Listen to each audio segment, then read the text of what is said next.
how do you make a career in show business? Join us on the set where we meet groundbreaking Hollywood talents who made bold decisions to pursue their dreams of making entertainment history on screen.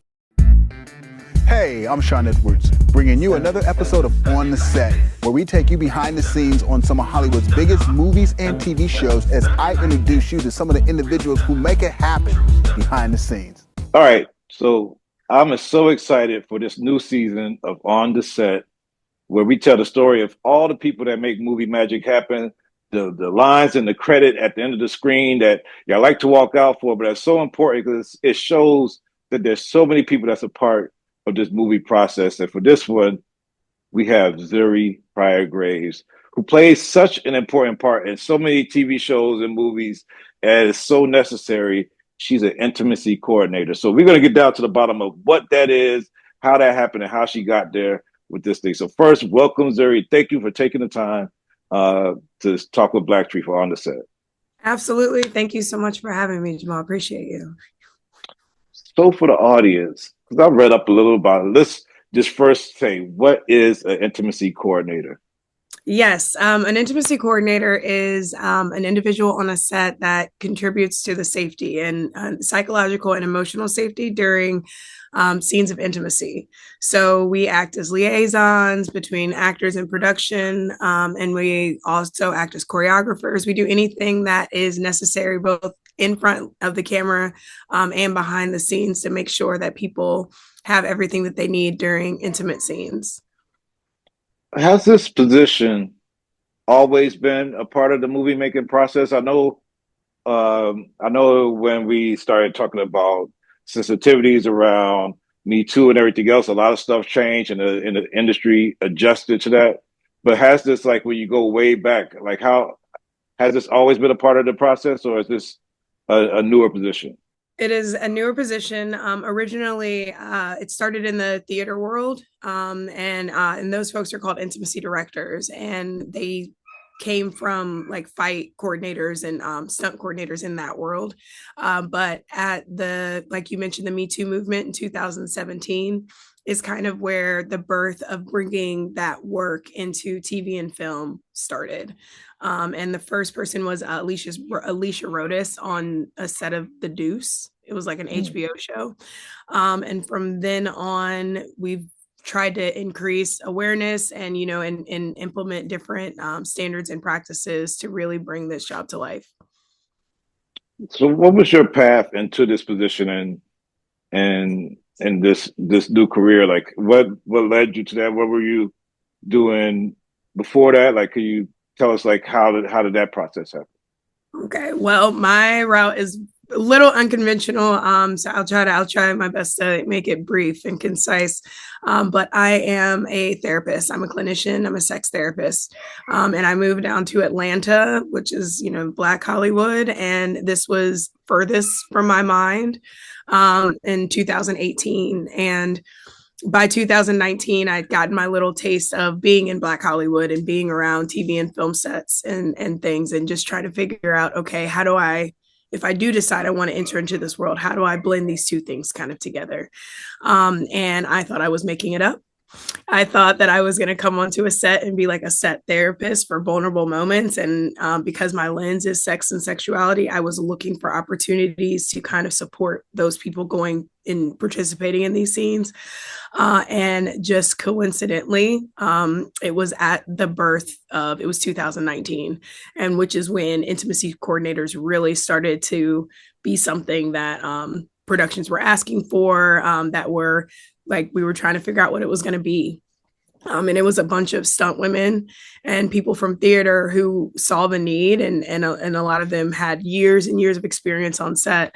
And then I came in with a therapy kind of mindset and tried my best to make some contributions, and was told very, very much that it's not therapy. It's not on-set therapy, but being able to come at this work from a therapeutic lens has definitely been helpful. But we all just kind of came together, and it is now what it has come to be. And it's not always super sexual, because I know, like, one of your latest projects is the piano lesson that's now streaming and was on Netflix and was been in theaters. Something that we'll be talking about throughout the award season because it's such a great film. Yes. August Wilson made it to a film by Malcolm Washington, his directorial debut, and has Danielle Deadwyler and Ray Fisher Mhm. and John David Washington and so many more great people in this movie. I know that Ray Fisher and Danielle Deadwyler has a scene where he's like sniffing her neck and he kissed, that, but it wasn't a lot of overt sexuality in it. So like where does your role how does your role adapt to that type of movie film as opposed to something that would be a more risque, so to speak? Absolutely. And what's funny is I actually wasn't even a part of that scene. That because we are like intimacy, they're not deeming a lot of like kissing or anytime there isn't simulated sex or nudity involved. A lot of times it's not getting flagged for support needing from an intimacy coordinator. But I was invited to the film because of the sensitive nature of the work. So I was invited as not only an intimacy coordinator, but also mental health support for the set. I feel Netflix came up with a term for me. It's like sensitivity consultant. So that was like, so that is a completely different role, but I got to it through being an intimacy coordinator. So the scene that they invited me in for was the scene in the kitchen with the bathtub, with Danielle getting into the bathtub. So coordinating and what that would look like on something like that was writing up contracts that protect that actress to make sure that we know there is no nudity in that scene, but we are telling the story that this person is naked. So how do we do that? How do we do that safely within the actor's boundaries? So coordinating with wardrobe to make sure that they have garments that are appropriate, knowing what the camera's angles are so that we can shoot around anything that we potentially could see, but we could still do a really good and creative job of telling that story. Is it called a nudity ride? What's the Yes. rider? Uh, like how? I mean, from actor to actor, like how different does like there's levels of people that are like, look, I'm down with everything. Some people like I could show breasts. Some people like not, like how does that? How do you see that like differ between a Daniel Deadwyler and uh uh like Yeah. Lila Anthony or somebody, like what's Mhm. do you see like a Two lot of amazing variation? actresses. Yeah, two amazing actresses. I've worked with both, and I've worked with them on different. So it's sometimes it's about the actor. A lot of times it's about the production and it's about the network. So if you're talking about Power, you're talking about BMF. The limitations that they have are going to be a lot different than what Netflix has.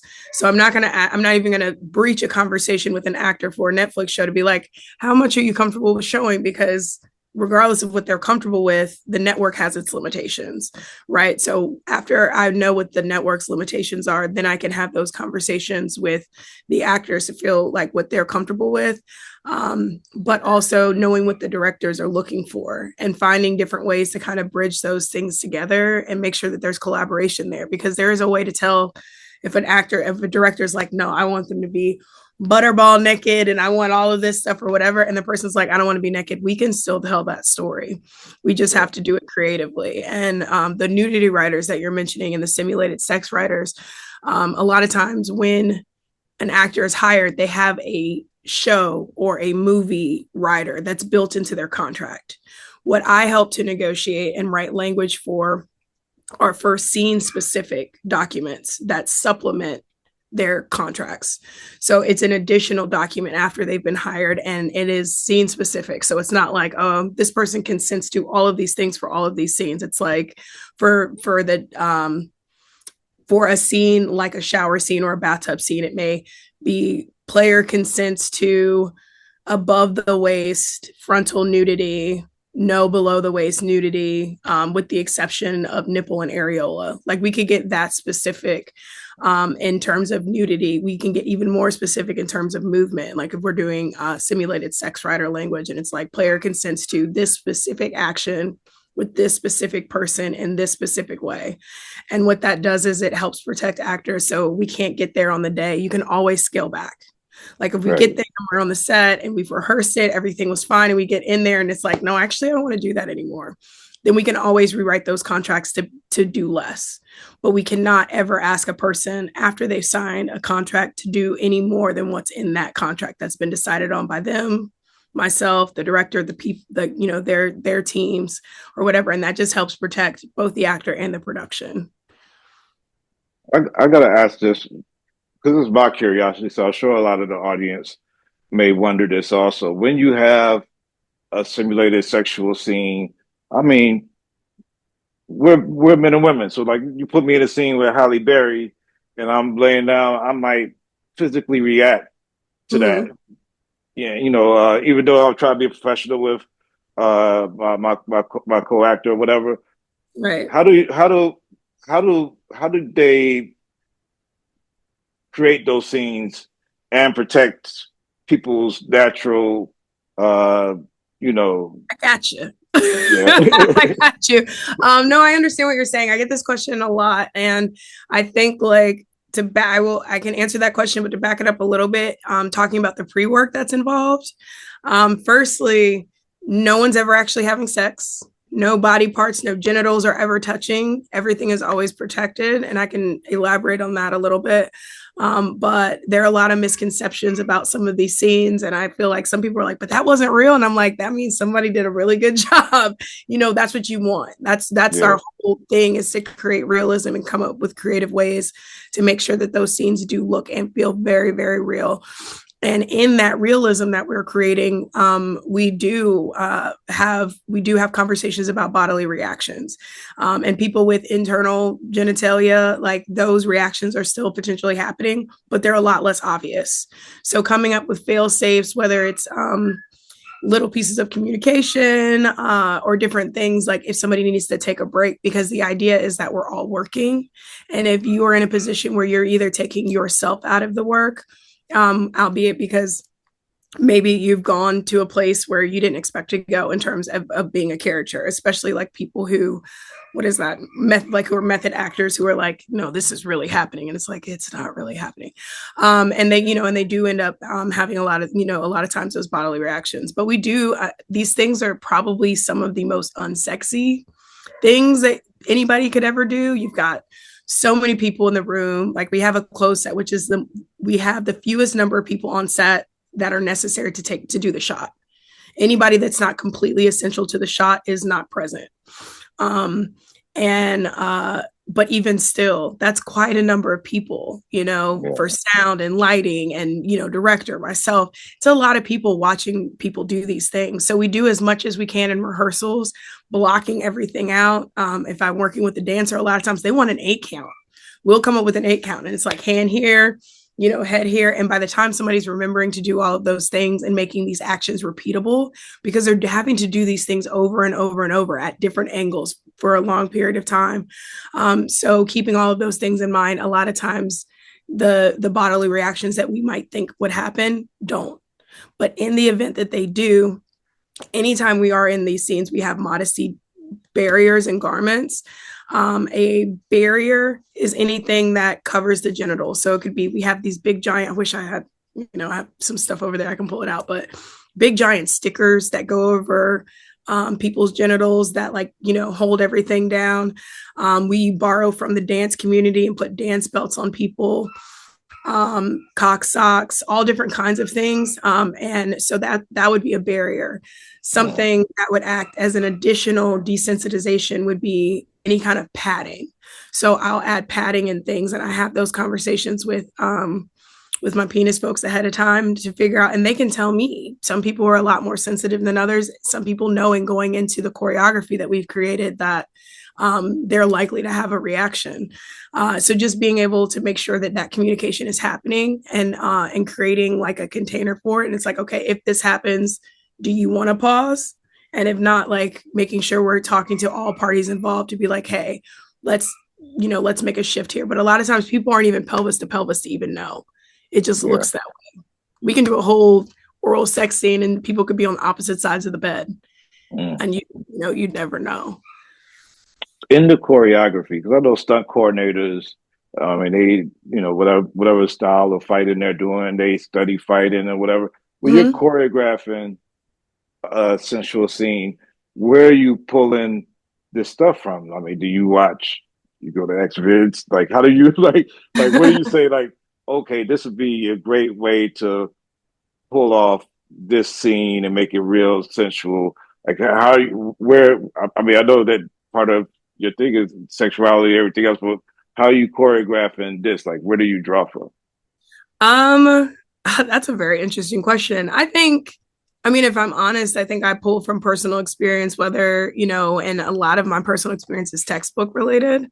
And just coming from that world of sexuality, being around it, seeing it, being a part of it. And also I watch a lot of film. I record, I mean, if you looked at my text messages, my emails, my cloud, it's pretty interesting in there because I do take a lot from what's been done. And actually something that I've realized is a missing piece in what we're doing is being able to storyboard and not use porn and not use I want to be able to talk to a director, and some directors are like, yeah, I want this, and this, and I can block it out. I can talk to my actors. And some directors are like, well, I don't know, maybe this or maybe that. And then that's when it really is important for me to find images or find videos or find examples of things. And I have a hard time finding things that are not white and that are not, I prefer to not show people things that other people are nude. You get in the whole ego, compare all these different things. So I'm actually creating 100 image base. I hired an artist to create 100 images for me of different positions with different body types. So people of all, even folks in wheelchairs, different ability levels, all different kinds of things, races, with coverings on their bodies and their line drawings. So that's what I'm going to start using and trying to encourage other intimacy coordinators to use to storyboard, and also to try to create things that are different. That's always my thing. It's like if I see so many times people either want somebody sitting on top of somebody or somebody behind, and that's like it. And I'm like, well, can we try this? Can we try that? And just trying to get really creative and doing some stealthy internet searches and things. So at this point, do you know where the camera should be at these points now? Like from doing it, are you coordinate the movements of the actors and in your mind, do you know where the camera should be placed to shoot the scene? Like, I mean, are you foreseeing that much at this point? I do. I do. But there's a lane I work. So the role of an intimacy coordinator is creative, but it's also on the production side of because we're legal, we're handholders, we're all this. So we have to walk that fine line. So it is important that I understand camera angles. I understand language around lenses and all of these things, but it is my job to ask the questions. And to make suggestions around what the director already has in mind. So if a director should ideally know how they want to shoot it, and if they don't, they're working with the DP, the director of photography, to figure out exactly how they want to shoot a thing. That information is crucial, that I have that information before I go into rehearsal, because it would suck to choreograph an entire thing. The worst case scenario is I don't get a rehearsal. Second worst case scenario is I've never seen the set and I have no idea what the angles are. We can't get a rehearsal on the set and they expect me to choreograph a scene. Because you're asking with angles and things, if I don't know those things, we could choreograph an entire scene, but we don't have maybe sheets to cover things up. And I have two actors who have no nudity in their contracts, and you want to shoot a scene in 360 and it's we can't do that. And it sucks to come into the day and be like, we either have to change all of our choreography or kind of pulling a power card that I don't want to pull and be like, director, sir, ma'am, person, you actually can't, we can't do that. So yeah, those questions are really super important. As film and TV becomes more risque, because I don't, just going back, and I watched so much film and TV as a critic, recently I've started to see, men's penises on TV. Like what? Maybe Rage in Harlem or something, one of those old, but never I used to see this. And now as this becomes more a part of storytelling and what they tell, but do you see that this this skill set and there'll be more need for these type of people in the industry to come in and play these parts because they're doing it on more and more sets for TV and film now? Yeah, I think, and it's interesting to hear different people's perspectives because you've got the perspective that now we're seeing more. And that because we're seeing more, that, we'll continue to see more. And I've spoken to a lot of people who are like, I am so tired of seeing these things. And a lot of these people are filmmakers. So they're doing a lot less. So it's just kind of like this ebb and flow. And I think regardless of the direction that the industry goes in, I hope that people see the value in having this position around. Because if you've ever, I mean, you've been on a film set, but for those who haven't, there's so much hustle and bustle. There's so many moving pieces. Everybody's, laser focused on their job. And even in a scene like the scene we were talking about with Danielle and the kiss, I would have loved to be there. But it's not anything that anybody flagged, and they were fine. But in the event that you have actors who are maybe not, why not just have that fail safe? It doesn't do anything but help a production. To just have that person there who my sole job and my sole focus are these people, and getting them what they need and supporting them how they want. So I'm hoping that we just become a staple. And just like if you have, even if somebody throws a punch, even if it's like a fake punch or something, you're inviting a stunt coordinator.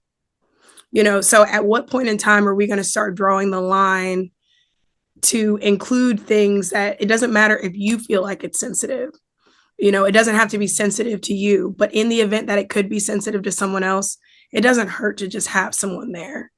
So I feel like that's my take on that. But I have a feeling right now we're in a place where people are actually going to start doing less overt nudity, simulated sex, and intimacy. Yeah. And I'll just say one more thing on that. I think part of it is us. I think people don't understand that we're there to help the creative and push the stories forward. Every time I walk onto a set, a lot of times they think I'm the police, like I'm HR, or I'm trying to limit creativity and I'm trying to keep people from being naked and I'm trying to limit sex and all. And it's like, no, it's like, I do this because I love it. I just want it to be good. And I want it, while it's good, I want people to feel safe doing it. So I hope that as people understand this role more, will be more invited to be a part of the creative team to make these things happen, instead of people on the creative side feeling limited by the fact that this position is growing. Okay, so I gotta get up. I'm curious, like when you look at these scenes done correctly, or you just think historically, like what are some great love scenes you've seen on TV or film? Maybe some of the stuff you worked on or not. Okay. Just I will say three of them. real. Okay. Okay. I'll go with one that I've worked on, and then two of my favorites. One of my favorites is definitely Jason's lyric. I feel like it's the one I go to if I'm looking for like romantic inspiration. I feel like it's tender, it's sweet, and it just feels very, very real. And the second I more recently saw, and I feel like it's probably the longest sex scene I've ever seen that I feel like was done extremely well, and the actors were super generous, was Original Sin. I don't know if you've seen it, with Angelina Jolie. Oh yeah. I highly recommend that one if you're, if you're looking for something. And then more recently, I worked on the production of Reasonable Doubt. And I had the opportunity to work with two, and I used the word generous a minute ago, but I feel like that's the biggest contributor to what makes a good scene. Like you need two people who are committed to doing it, because otherwise you read the discomfort on screen. And I think that these two actors really took the time to build a rapport with each other and a language that was all their own, to make sure that they had a container for all the consent that needed to be given for their scene. But it's a scene in a hotel room, and it's got a level of just like real sensual connection, and and just it's just a really, I think it's a really powerful scene. Like there's a wig removal, and it's just kind of like a I see you moment. And I was really really grateful to, and I got to work with the director I've worked with before, and it was a female director, and we just, I don't know, I think the actors and we all just like went two toes deep, and we're like, we're gonna do this, and they made it really really powerful. All right. I think since we all been hearing so much about Denzel, because I feel like this is another one of his nomination years, I got to give a shout out to Devil in a Blue Dress with Lisa Nicole Carson, who was always also in Jason's lyric talk about, I want somebody to rub these feet. Like this my favorite actors of the time. But Denzel and Lisa Nicole Carson have a love scene in Devil in a Blue Dress that I just think is like is really intimate. I kind of like it. That's one of my favorites. Okay, well, you made a list for me because I don't think I've ever seen that. So I will have to go check that out. Go check that out. So well that's great. We got I hope people could go watch Reasonable Doubt and see Yes, please. that and check that out, and definitely go see Piano Lesson. And so next question. In an ideal year, how many sets were you in productions would you be working on through the year? And do you get like a season off, or it's just dependent? Like, do you have like months that you block off where I'm not going to work, or how does that go? No, unfortunately, I've not gotten to the place where I have that luxury. The thing about it being in this position, we're day players. And I really appreciate, that's another thing I appreciate about Piano Lesson. I was a day player, but they brought me in way more than they had to because of the way they looked out for their people.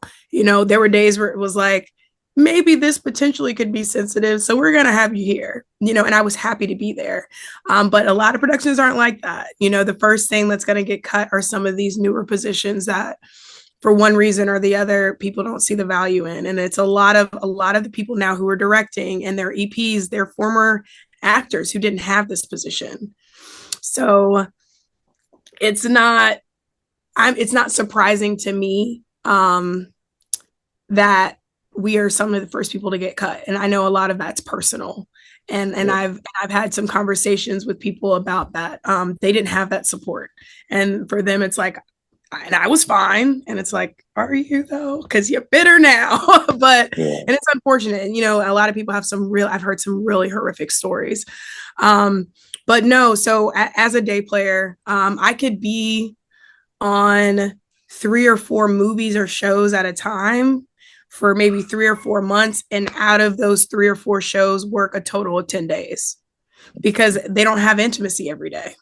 So they're not bringing me in so it's really challenging right now because I could be, like I said, I could be on 4 shows and then I might get a call about another one and I'm terrified to take it because inevitably what's going to happen is I'm needed at all 4 places on one day. And it's the one day that week that I'm working. Freaky Friday. They're going to have But it happens. I mean, it happens a lot. And with with TV and film, I might be there for one scene. But depending on how that day is going, like I could be called in too early or they move the scene or whatever. And I could be there for 10 hours to be on set for an hour.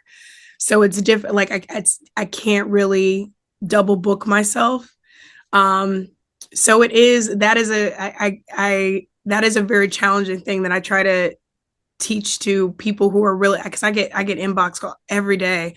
I want to be an intimacy choreographer. And I'm like, do you though? What else do you have going on?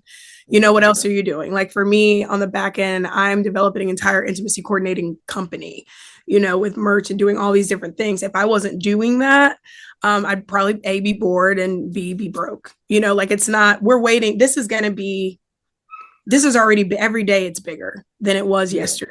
But in doing this for 5 years and probably working more than most ICs in the business, it's still sometimes not enough, so it's coming. It's coming. Well, I thank you for your time. I got to tell people like all the great work you've done. Of course, you have to see Piano Lesson right now. Yes. Found, Wicked City, Reasonable Doubt. P-Valley, right? Hmm. Fly Me to the Moon, BMF series, The Family Plan, Bosch Legacy. You've been doing a lot of work. Just check her out, follow her, and maybe you could be in a scene or be an IC one day. But she's going to show you how it's done, and I really appreciate your time. We'll hope that this position keeps rising to the top and see you on a lot more sets. I really appreciate you. Thank you so much for having me. Thank you for joining us for this episode of On the Set, and that is a wrap. Thank you, Zuri. I need that BlackTree TV. I need that BlackTree TV. I need that BlackTree TV. BlackTree TV.